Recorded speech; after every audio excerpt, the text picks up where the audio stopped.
2 நாட்களுக்கு முன்பு சென்னை எண்ணூர் போலீஸ் ஸ்டேஷனுக்கு ஒரு போன் கால் வந்திருக்கிறது. அன்னை சிவகாமி நகர் விளையாட்டு மைதானத்திற்கு பின்புறம் உள்ள குப்பை கூளங்களுக்கு மத்தியில் சில மனித எலும்பு கிடப்பதாக போனில் பேசிய நபர் தகவல் கொடுத்திருக்கிறார். தகவல் அறிந்து சம்பவ இடத்திற்கு விரைந்த போலீசார் அங்கு அடையாளம் தெரியாமல் உருக்குலைந்து கிடந்த சடலத்தையும் எலும்புகளையும் சேகரித்து அதை பிரேத பரிசோதனைக்காக மருத்துவமனைக்கு அனுப்பி வைத்திருக்கிறார்கள். அதன் தொடர்ச்சியாக அதே காவல் நிலையத்திற்கு வந்திருந்த காணாமல் போனவர்கள் குறித்த விவரங்களை போலீசார் சேகரித்திருக்கிறார்கள். புகார் அளித்தவர்களை ஒவ்வொருவராக அழைத்து சடலத்தோடு கண்டெடுக்கப்பட்ட உடைகளை காட்டியிருக்கிறார்கள். அப்போது எண்ணூர் பகுதியைச் சேர்ந்த ஒருவர் காணாமல் போன தன்னுடைய அண்ணனின் உடைகள் அவை என்று அடையாளம் காட்டியிருக்கிறார். அதே சமயம் சடலத்தின் உடற்கூறாய்வு அறிக்கையும் வெளிவந்திருக்கிறது.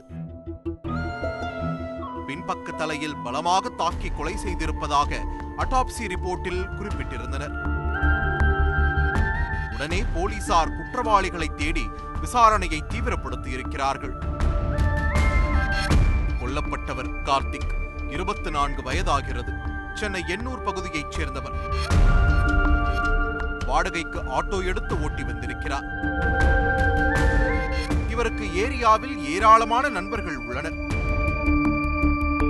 இரவு பகல் பாராது ஆட்டோ ஓட்டும் கார்த்தி விடுமுறை நாட்களில் அந்த பகுதியில் உள்ள ரயில்வே கேட் பகுதியின் ஓரத்தில் நண்பர்களுடன் சேர்ந்து மது குடிப்பது வழக்கம். அப்படித்தான் சென்ற மாதம் 16ஆம் தேதி நண்பர்களுடன் வெளியே சென்றவர் அதன் பிறகு வீடு திரும்பவில்லை.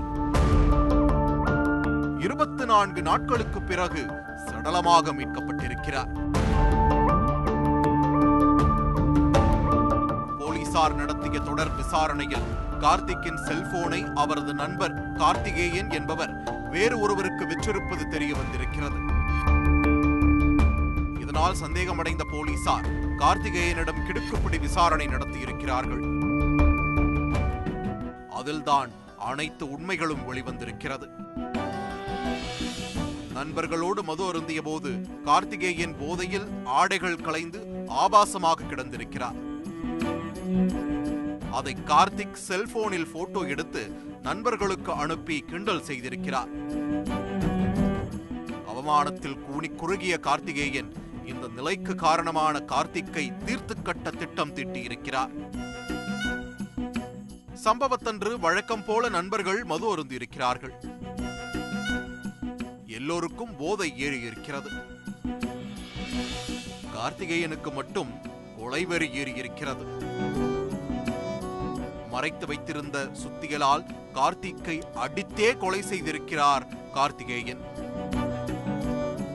இந்த சம்பவம் தொடர்பாக வழக்கு பதிவு செய்த போலீசார் கார்த்திகேயனையும் கொலைக்கு உடந்தையாக இருந்த அவரது நண்பர்கள் இருவரையும் கைது செய்து சிறையில் அடைத்திருக்கிறார்கள்.